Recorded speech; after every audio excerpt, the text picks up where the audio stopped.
Today I want to talk to you about the Trump speech kicking off his 2020 campaign and what I think about it, and we're going to start right now.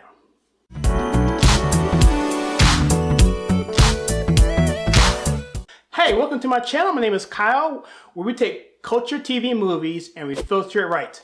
If this is your first time here, please consider hitting that like and subscribe button so you don't miss any future content. So, just now my wife and I just finished watching the Trump kickoff speech for his Keep America Great 2020. And I tell you, I've seen a lot of his speeches, and this one in particular was very well thought out, was very methodical. And I want to go over a few key points in the speech. Now, if you heard many of his speeches, it follows a particular pattern. He kind of comes in, he talks about the crowd, he talks about the town he's in, talks about the electorate who is coming in terms of the governor or whoever, local politicians. He talks about that, and he particularly gives much appreciation to that because he's generally doing it for a campaign purpose so that the down ticket candidates can be recognized. Well, that particular portion of the speech kind of went off a little bit longer and toward the latter end of the first quarter of the speech. And so he was introduced by Mike Pence, Vice President Mike Pence. Now, I call it mid-tier. I didn't see all of his speech, but as always, Mike Pence, our Vice President, did a very good job of just laying out the case in a very, very organized fashion. No frills, but straight to the point and very passionate. And so I thought that was really good. And so when he introduced the president, he introduced him, and out came President Trump and our First Lady, Melania Trump. So he introduced the first family to come out, and Melania was wearing a stunning yellow dress, and President was wearing a red, white, and blue suit with a red tie.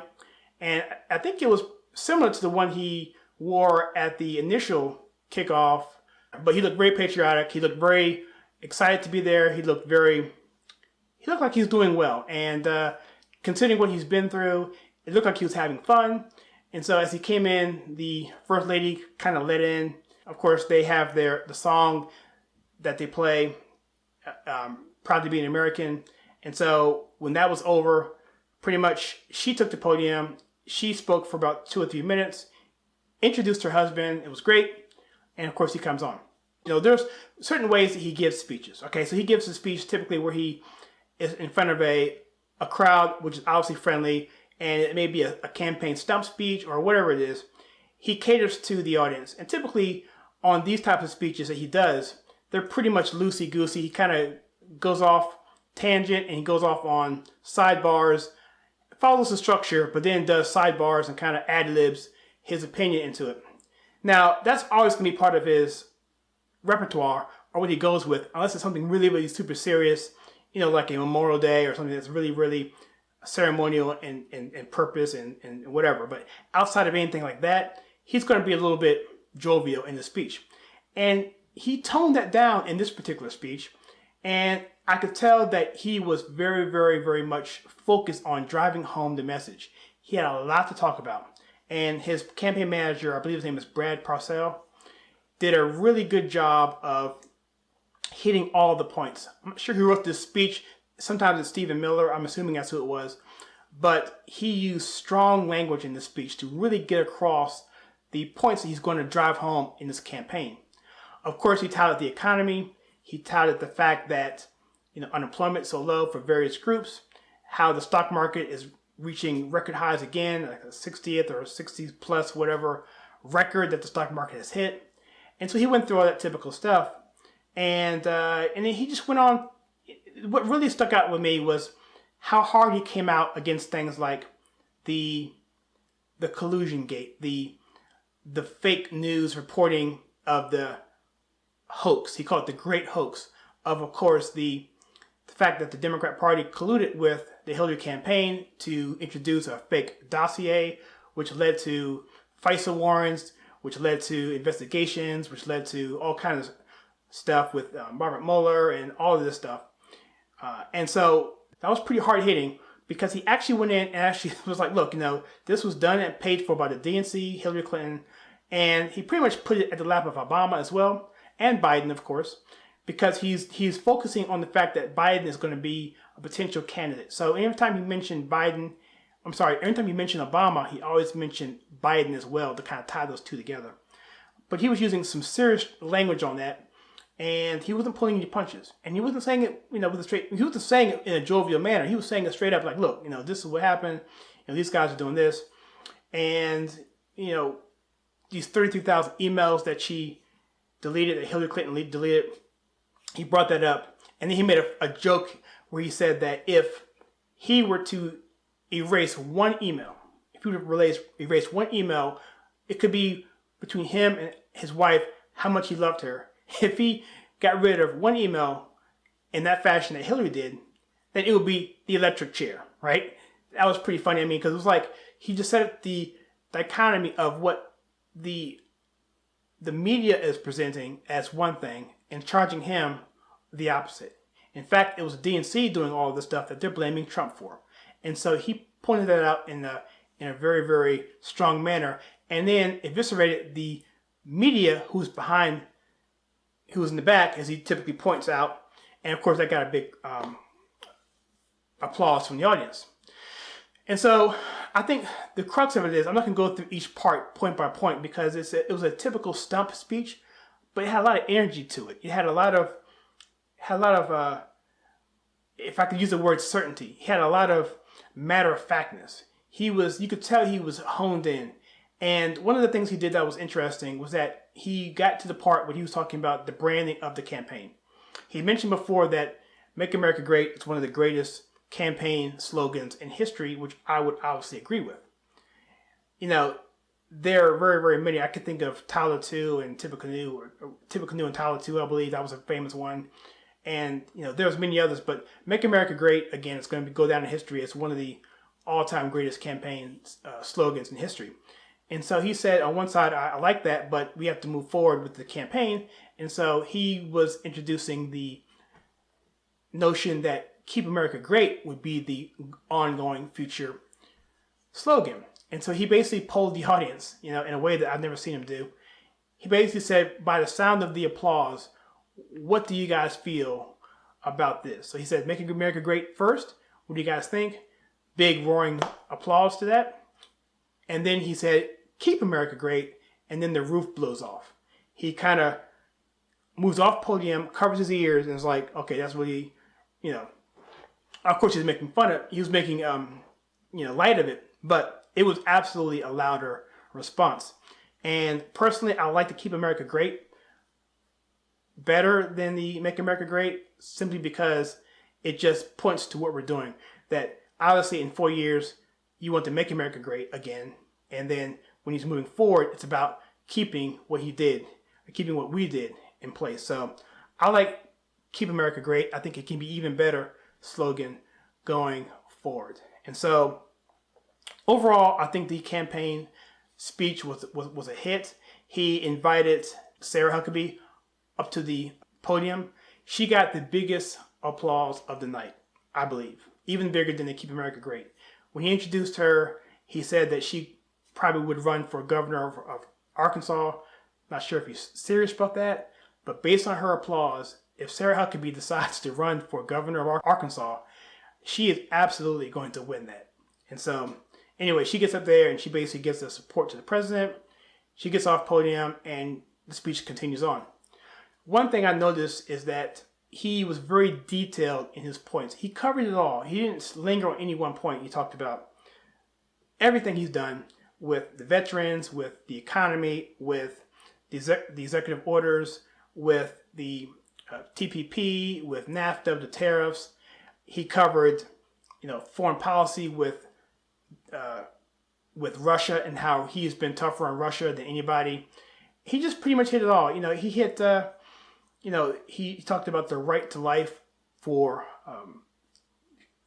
stopping late-term abortions. And that was a really powerful part of it because he used the term execute. And I thought that was really, really powerful in his wording. And at the end of the day, what President Trump essentially did was he laid out the case. Look, and he even said this before I get to that. He even said this, look, I'm willing to work with the Democrats. If they can help us, we can work on things like infrastructure. We can work on things like healthcare. We can work on things like the trade deal that's with Mexico and Canada. All that stuff has to go through the Democrats as well. And he's laying the case like, look, what have the Democrats done? And he's going to say, nothing, but I'm willing to work with you. And the thing is, based on what he's done, the people he's gone against in his own party, and things that he's done that weren't that popular, you believe that he's going to do it. Because he lays out the case for the first 3/4 of the speech that, hey, I've done these things, we've done these things, and we can do so much more. And he has so much credibility that it's almost as if like one part of the speech he says, we can solve this thing in 15 minutes. And you believe him. It's a bold statement, but based on what he's done so far, you believe him.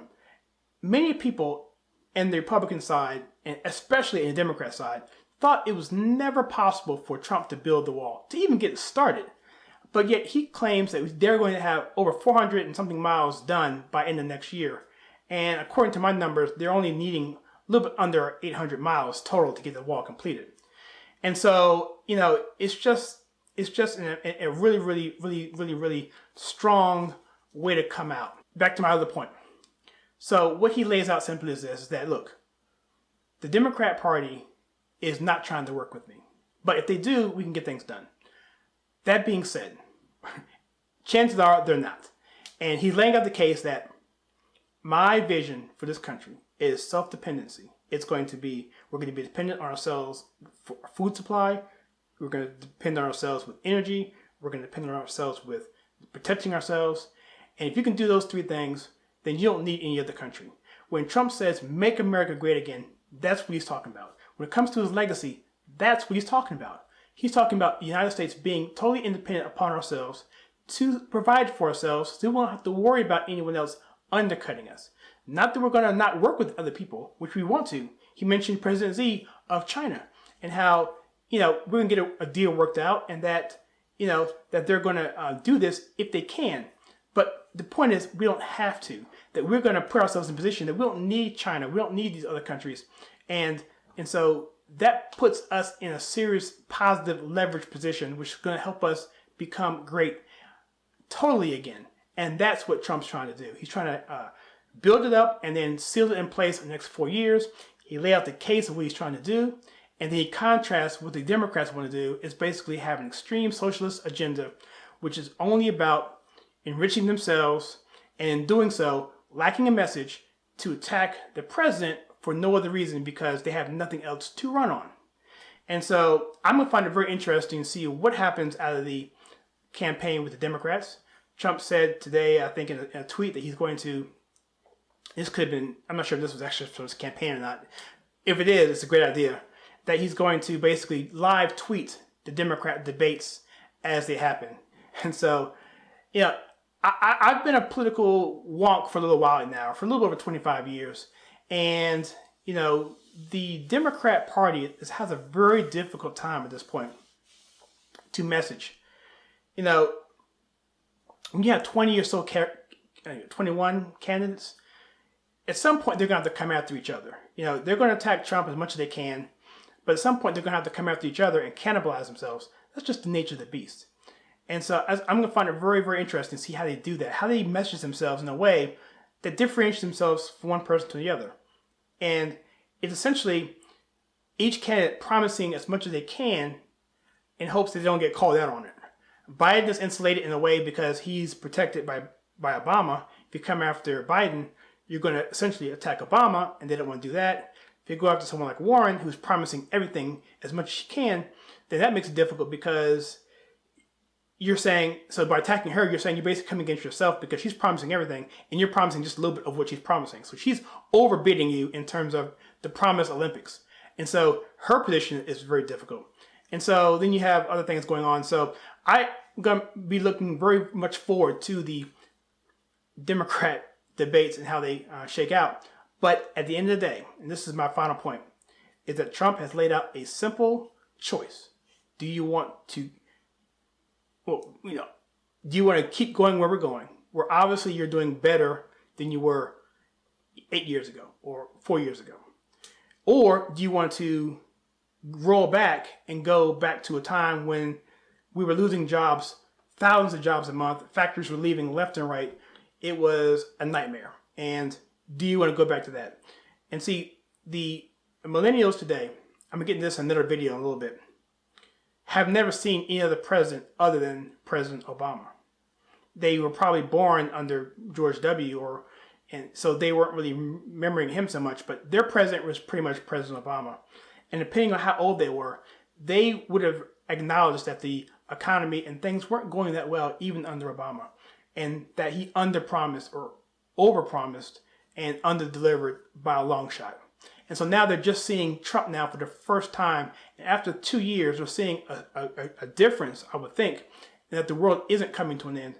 And if it wasn't for the 92% negative approval ratings, Trump would be flying through the roof in the polls and everywhere else. Which, by the way, don't matter, because I'm going to do a video on the polls in a little bit here. I'll leave a link here as well on that video that I'm going to do in a little bit. That being said, they're going to hopefully swing in that direction and so be a part of what's going forward. And we do see some movement with millennials even now as we speak. And so that's Trump's message. Do you want more of the same of what we had prior to me being in office? Or do you want to continue where we're going with the great successes that we've been having? And I think that's a fantastic message. Sprinkle in some other things too, and attack them with some of the corruption on each side. And I think this is going to be a very successful re-election campaign. So with that, what do you think? Did you see the speech? Did you like it? Do you think that he did things properly, or do you think he should have added more humor? Do you think he should have acknowledged more people? Should he brought more people up on the stage? What do you think? Comment below and let me know. And if you enjoy the content on this channel where we take culture, TV, movies, and we filter it right, hit that like and subscribe button and that bell icon so you don't miss any future content. And also, please, as always, check out some content that we have right here.